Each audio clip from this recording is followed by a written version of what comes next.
না সে দেশে রাজা থাকিলেও মানুষ খায় না। ধন্যবাদ মাননীয় মডারেটর, বিজ্ঞ বিচারক মন্ডলী, উপস্থিত সকলকে, আজকে যারা বিতর্ক শুনছেন দেখছেন সকলকে সাদর সম্ভাষণ জানিয়ে শুরু করছি। আজকের বিতর্কে ছায়া মঞ্চে দাঁড়িয়ে সম্পদের অভাব নয় দুর্নীতি জাতীয় উন্নয়নের প্রধান অন্তরায় বিষয়টি নিয়ে আমার দলের প্রথম এবং দ্বিতীয় বক্তা আমার দলের এর বিপক্ষে অবস্থান সুনিশ্চিত করে গিয়েছেন।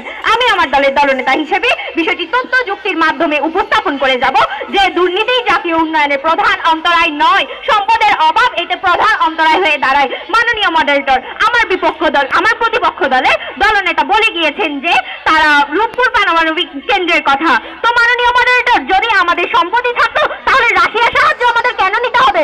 আমাদের মানব সম্পদ যদি পর্যাপ্ত থাকতো, আমাদের মানব সম্পদটা যদি পর্যাপ্ত পরিমাণে শিক্ষিত হতো, কেন আমাদের রাশিয়ার সাহায্য নিতে হবে? মাননীয় মডারেটর, এবার আসি আমার অবস্থান সুনিশ্চিতে। দুর্নীতি জাতীয় উন্নয়নের অন্তরায় বিষয়টিতে আমরা মোটেও দ্বিমত পোষণ করছি না।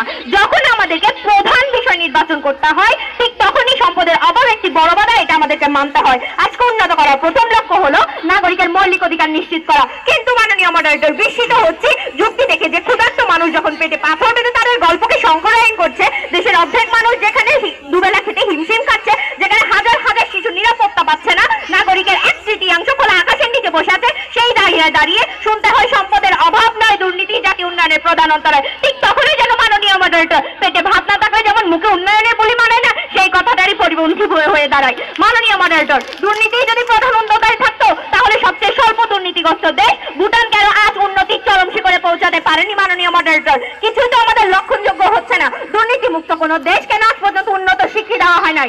রাশিয়া বিশ্বের সহস্রাব্দ শক্তিশালী একটি দেশ, কিন্তু দুর্নীতি অপরাধের দিকে তারা বিশ্বের চতুর্থ। তাহলে দুর্নীতি যদি প্রধান অন্তরায় হতো তাহলে রাশিয়া কখনো উন্নত রাষ্ট্রের কাঠগড়ায় দাঁড়াতে পারতো না। মাননীয় মডারেটর, আমেরিকাকে বর্তমান বিশ্বের প্রধান মনে করলেও কিন্তু এদেশে দুর্নীতির মতো অপরাধী বেশি হয়। আজ পর্যন্ত 5টি পরিবার রয়েছে যে তাদেরকে আমেরিকার সরকার তো তাদের শাস্তি দেওয়া তো দূরের কথা, তাদের ধারেও যেতে পারে না। তারা দুর্নীতি করে বেড়াচ্ছে আমেরিকায়, কিন্তু তারা তাদের সম্পদ বৃদ্ধি আছে, তারা তাদের সম্পদকে কাজে লাগাতে পারছে, সেই কারণে তারা আজকে উন্নত। অপরাধের বেশি বেশি হয়। তাছাড়া তুর্কি, ইতালি, ব্রাজিল তো দুর্নীতিতে ভরপুর। প্রশ্ন হচ্ছে প্রতিপক্ষ যদি দুর্নীতি প্রধান অন্তরায় হতো তাহলে মাননীয় মডারেটর দুর্নীতি শীর্ষ রাষ্ট্রগুলো কেন উন্নতির চরম শিখরে পৌঁছায়? মাননীয় মডারেটর, এসডিজি লক্ষ্যমাত্রা বাংলাদেশকে উন্নত করতে অত্যন্ত জরুরি। এর একটি অন্যতম লক্ষ্য হলো সম্পদের অসম বন্টন ও দারিদ্রতা। দুর্নীতি যদি অন্তরায় থাকতো তাহলে এসডিজি লক্ষ্য দুর্নীতি না হয়ে সম্পদের অসম বন্টন হলো কেন? মাননীয় মডারেটর, সম্পদের অভাব ও অপ্রাচুর্যতা যদি প্রধান কারণ না হয় তাহলে মাননীয় মডারেটর, বাংলাদেশ কেন আজ পর্যন্ত স্বাধীনতার 53 বছর পার করে আমদানি নির্ভর হয়ে আছে? মাননীয় মডারেটর, পরিসংখ্যান উইকিপিডিয়ার মতে প্রায় প্রত্যেক বছরে 82.49 বিলিয়ন মার্কিন ডলারের প্রয়োজন। আজ রাজনীতিবিদদের মনে কেন হতাশা? বাজেটের অর্ধেকাংশ যেখানে আমাদের আমদানিতে ব্যয় হয় সেখানে উন্নত প্রকল্প কিভাবে আছে? মাননীয় মডারেটর, চলুন দেখে আসা যাক প্রথম আলোর এক প্রতিবেদন। 2023 সালে চাল আমদানি করে 72 লাখ টন, যা 2021 সালে ছিল 6,33,000 টন।